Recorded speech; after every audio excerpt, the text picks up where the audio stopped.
कमिछि जलस्तर बढ़ी दुर्दशा जाजपुर बैतरणी और तार शाखा काणी नदी में बन्या जल ह्रास पाइबा परे दुर्दशा बढ़ी बन्या छाड़ा पर बन्यांचल कराल दृश्य छाती को दोहलाई देउछि। काणी नदी में जलस्तर ह्रास पाई सत हेले एबे भी मल्लिकापुर और कसपा पंचायतर 15 ऊर्ध्व गाँव में पानी पशि रही गाँव पानी छाड़ी भी घरे माटी कादुआ भर्ती हो रही। धीरे धीरे आश्रयस्थल घर को फेरुछंती विपन्न परिवार स्थिति किछिटा सुधार आसी सत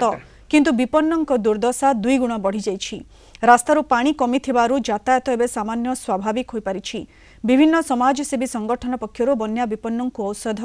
पानीय जल सुखिला खाद्य बंटा जाउछि। सेबडे प्रशासन पक्षर मध्य रिलीफ और खाद्य सामग्री बंटन हेउछि। जल संपद विभाग घाई मरामती काम आरंभ करिछि। पटुमाटी जो पड़ी जाइछि एबे समस्त लोक सेंटर मानकर अछंती आउ टे पानी कमी गले जाई घर द्वार सफा करके रहिबे।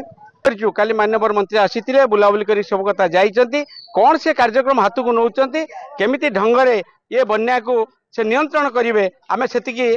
अपेक्षा करिछु। लोक मान को दिया सरची आपण रंधा खाद्य दिया जो माने बन्या पानीकार भीतर थिले व्यापक धरण सरकारी भाव दिखाई ड्राई फुड दिखाई सकाल बेले रात्रि जो मैंने सेल्टर नहीं मक्तबी स्कूल ओएच हाई स्कूल काली पड़िया से दिया सर एवं बेसरकारी संस्था हिसाब से आमर किट डायरेक्टर काव्याधर नेतृत्व में गोटे टीम आसिकी ये डॉक्टर एवं आवश्यक औषध लोक मान से भी वितरण चलती फ्री अफ कस्ट दूसरी प्रत्येक परिवार को ड्राई फुड पुड़िया पुड़िया दौरान अति खुशी कथा धन्यवाद दूसरी आम अंचलवासी तरफ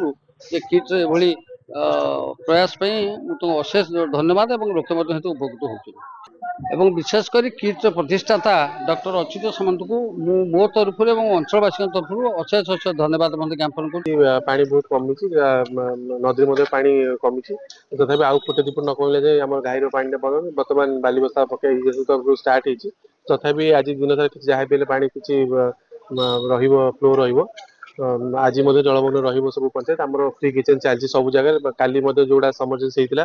32 जगह फ्री किचेन चलती ड्राई फुड समस्त दि चलती आज गोखाद्य आसी पहुंची जीपी पॉइंट आज पहुंचे आज गोखाद्य सब जगह बंटा दी वर्षार वार्निंग अच्छी तो आम फील्ड समस्त अलर्ट अच्छा समस्त प्रकार व्यवस्था डॉक्टर टीम अच्छा ओड्रा फायर टीम मुतयन अच्छा जो जहाँ अच्छी परिस्थिति नियंत्रण अच्छी तथा आम सजग अच्छे।